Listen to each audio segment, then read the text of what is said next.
Hello learners, I am Fronika ma'am. Today I am going to discuss class 12 economics, Indian economic development, chapter number 2, Indian economy 1950s to 1990, part 1.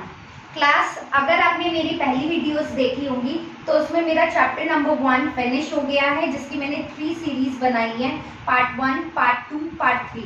अगर आपको वो भी videos देखनी है तो आप मेरे डिस्क्रिप्शन बॉक्स पे जाइए, वहां पे मेरा लिंक ओपन करके आप वो वीडियोस बड़ी आसानी से देख सकते हैं. प्लस आप जी का ये जो चैप्टर है, chapter number 2, this is totally connected with chapter number 1. वो चैप्टर कहाँ से कहाँ तक है?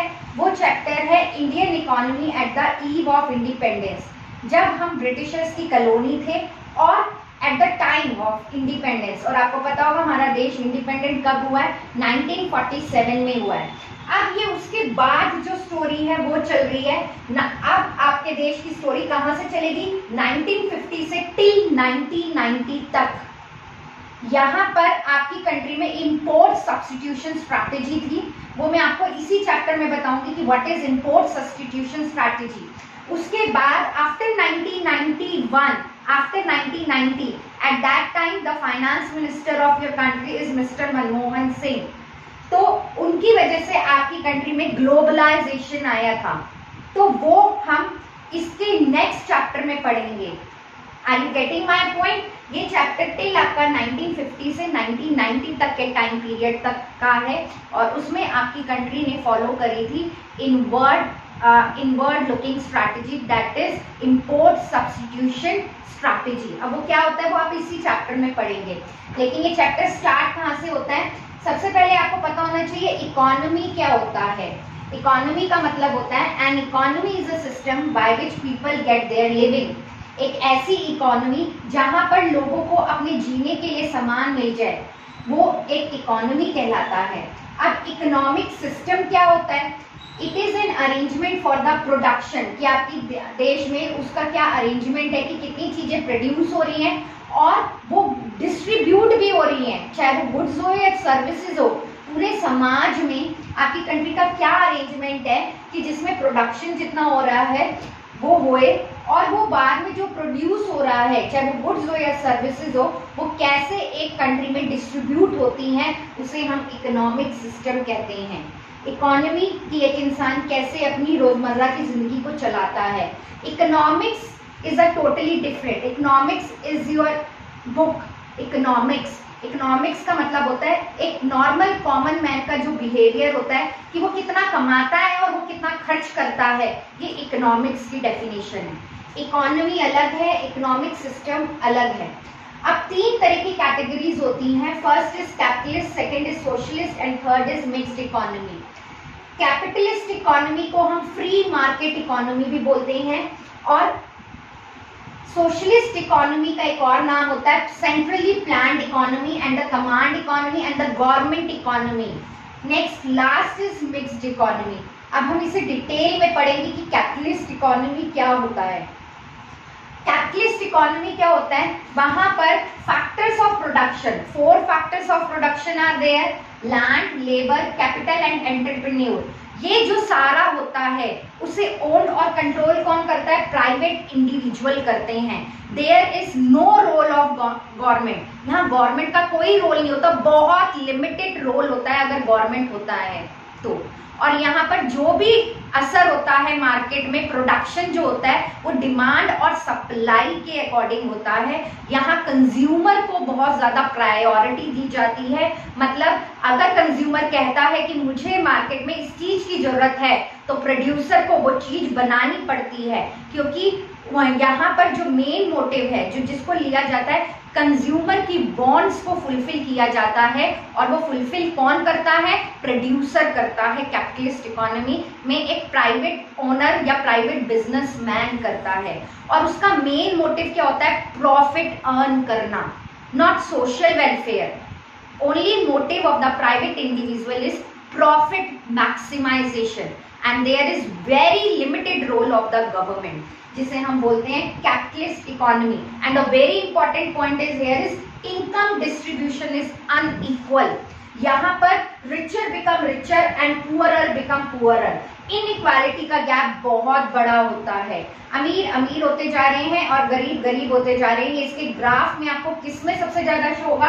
That is in show in the capitalist economy, क्योंकि आपको पता है वहां प्राइवेट इंडिविजुअल प्रॉफिट मैक्सिमाइजेशन की बात करते हैं, अपने प्रॉफिट की बात करते हैं। कंज्यूमर जो डिमांड करता है, प्रोड्यूसर वो ही चीज को बनाता है, उसे सोशल वेलफेयर से कोई लेना देना नहीं है, और यहाँ पर गवर्नमेंट का बड़ा लिमिटेड रोल होता है। Next is socialist economy. यहाँ पर जो भी काम करेगी टोटली गवर्नमेंट करेगी। सोशलिस्ट इकोनॉमी मतलब गवर्नमेंट इकोनॉमी। यहाँ का मेन मोटिव क्या होता है? सोशल वेलफेयर होता है, लोगों की भलाई के बारे में सरकार सोचती है। यहाँ डिमांड सप्लाई से कोई लेना देना नहीं है। यहाँ गवर्नमेंट का मोटिव मेन होता है कि हमें लोगों तक जरूरत का सामान हर हालत में पहुंचाना है। गवर्नमेंट अपने अकॉर्डिंग कंज्यूमर्स के लिए प्रोडक्ट्स बनाती है और कंज्यूमर को वो प्रोडक्ट्स परचेज करने होते हैं। टोटली गवर्नमेंट का रोल होता है इसमें। And here one point is very important, income distribution is equal. सरकार हमेशा रिच और पुअर को बराबर लेकर चलती है। Rich, middle class and poor people, उनकी नजरों में all are equal, whether you belong to a rich community, whether to belong to a middle class community, whether you belong to a lower middle class community. तो socialist और capitalist, अगर आपने एक learn कर लिया ना कैपिटलिस्ट, जस्ट उसका reverse है सोशलिस्ट इकोनॉमी। क्लियर है? Next mixed economy. Mixed economy का एग्जांपल है इंडिया। इंडिया में क्या है? बोथ कॉम्बिनेशन मिलेंगे, कैपिटलिस्ट भी है, प्राइवेट ऑनर्स भी है एंड गवर्नमेंट का भी रोल है। दोनों मिलकर काम कर रहे हैं। कुछ एरिया में गवर्नमेंट काम करती है, कुछ एरिया में प्राइवेट इंडिविजुअल काम करती है। और मैंने आपको एक क्लास में भी एग्जांपल दिया था, रेलवे इज टोटली गवर्नमेंटाइज्ड। जो रेलवे डिपार्टमेंट है आपकी कंट्री का, वो अपने आप में एक मोनोपोली भी है। पब्लिक सेक्टर अंडरटेकिंग जितनी भी है तो दोनों मिलकर काम कर रही है, कैपिटलिस्ट भी एंड सोशलिस्ट भी। तो उसे हम बोलते हैं mixed economy and India is an example of mixed economy, जहां पर आपको प्राइवेट इंडिविजुअल भी देखने को मिलेंगे एंड गवर्नमेंट सेक्टर भी, both you can see here. Okay, last अब हम आ जाते हैं 5 ईयर प्लान। जब आपका देश आजाद हुआ था 1947 के बाद, तो आपकी कंट्री मैंने बताया था बैकवर्ड थी, स्टैग्नेंट थी, प्रिमिटिव थी, अंडर डेवलप्ड थी। Right now we are also underdeveloped but we are in a developing process. We are not underdeveloped, we are in a developing process. तो इस समय क्या है, जब हमारा देश जस्ट फ्री हुआ था ब्रिटिशर्स की कॉलोनी से, तो हमारी इंडिया ने प्लान, हम कोई भी काम करते हैं ना तो सबसे पहले प्लान करते हैं। आपको 12th बोर्ड क्लियर करना है। जो बच्चा स्टार्टिंग से प्लानिंग करके चलेगा वो 12th बोर्ड में 95+ जरूर लेके आएगा। और मैं आपको एक बात बता दूं, अगर if you are in 10th और 12th बोर्ड, अगर 95% भी नहीं आया तो आपने क्या सक्सेस हासिल करी? आपके पास पूरा 1 साल है 95% लाने के लिए। आप बहुत मेहनत करिए। और CBSE जो होता है, जहां exam conduct, they will not do any discrimination. उन्हें कोई फर्क नहीं पड़ता कि you belong to a rich family, poor, middle class. वो तो आप जो उस समय मेहनत कर रहे होंगे, आपकी मेहनत आपका साथ देगी। अगर आप अच्छी मेहनत करेंगे तो आपके मार्क्स अच्छे आएंगे, मार्क्स अच्छे आएंगे तो आपको कॉलेज में एडमिशन मिलेगा। I am also a student of the Delhi university. Okay, तो 5 ईयर प्लान क्या होता है? 1950 के टाइम पर हमारी कंट्री ने प्लान बनाए थे। 5 बेसिक गोल थे उसमें प्लान के, 5 बेसिक गोल्स। तो सबसे पहले हम आपको बताते हैं प्लान क्या होता है। Means how the resources should be put to their efficient use. Planning का मतलब होते हैं कैसे हम अपनी कंट्री के रिसोर्सेज को अच्छे से इस्तेमाल करें। ये आप 11th क्लास में भी पढ़ के आए होंगे, माइक्रो इकोनॉमिक्स में। This is your first chapter, introduction. वहां पर बहुत अच्छे से बताया गया कि resources are unlimited, alternative uses are there. You have read all this topic in class 11 microeconomics chapter number 1। तो इसमें बताया गया हमें अपने रिसोर्सेज को कैसे अच्छे से इस्तेमाल करना है। ये होता है प्लान। इंडिया जो प्लान करके चली थी 1950 में, और उस समय एक प्लानिंग कमीशन बनाया गया था। और प्लानिंग कमीशन कब सेटअप हुआ था? मार्च 1950 में। क्वेश्चन आता है बोर्ड में आपसे एमसीक्यू में कि प्लानिंग कमीशन कब सेटअप हुआ आपकी कंट्री में? मार्च 1950 में हुआ। और एक वेरी इंपॉर्टेंट आता है क्वेश्चन कि पर्सपेक्टिव प्लान क्या होते हैं। 20 साल के लिए जो लॉन्ग टर्म प्लान बनाए जाते हैं ना, जितने भी India makes plan to be achieved over a period of 20 years.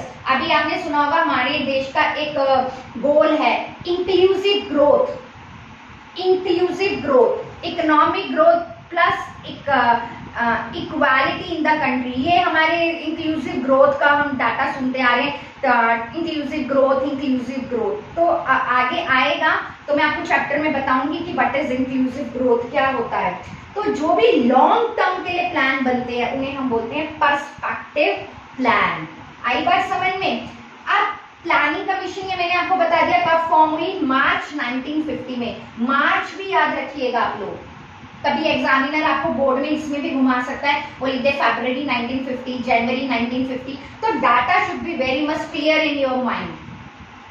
Data आपको इकोनॉमिक्स में डाटा, जो थोड़ा बहुत भी डाटा है वो आपको माइंड में एकदम पता होना चाहिए कि कब हुआ, कब क्या नहीं हुआ। तो अब इसके 4 बेसिक गोल थे, 4 बेसिक गोल। पहला है गोल ऑफ इकोनॉमिक ग्रोथ। मैंने बहुत बारी आपको बताया कि व्हाट इज इकोनॉमिक ग्रोथ। आपकी कंट्री में 3 सेक्टर है, first is primary, second is secondary and third is service sector. Primary is nothing but agriculture sector, secondary sector is nothing but your industry sector जिसे आप manufacturing sector भी बोलते हैं, and the last is the service sector जिसे आप tertiary sector भी बोलते हो। इन तीनों सेक्टर से आपकी कंट्री में जितना भी प्रोडक्शन हो रहा है, और प्रोडक्शन होने के बाद इन तीनों सेक्टर से आपके देश में कितना मनी आ रहा है, मॉनेटरी टर्म्स में अमाउंट आ रहा है, उसे हम इकोनॉमिक ग्रोथ कहते हैं। GDP at MP, gross domestic product at market price. ये आप नेशनल इनकम के चैप्टर में पढ़ेंगे, class 12 macro economics national income chapter. Very very important chapter. Next, goals of economic growth. Clear हुआ कि हर सेक्टर कितना कंट्रीब्यूशन दे रहा है आपकी कंट्री को, वहां से कितना इनकम जनरेट हो रहा है आपकी कंट्री में, वो हम इसमें पढ़ते हैं। Next, goal of modernisation. Modernisation का मतलब होता है कि मॉडर्न टाइप ऑफ टेक्नोलॉजी हम अपनी कंट्री में लाए, मॉडर्न टेक्नोलॉजी लाए।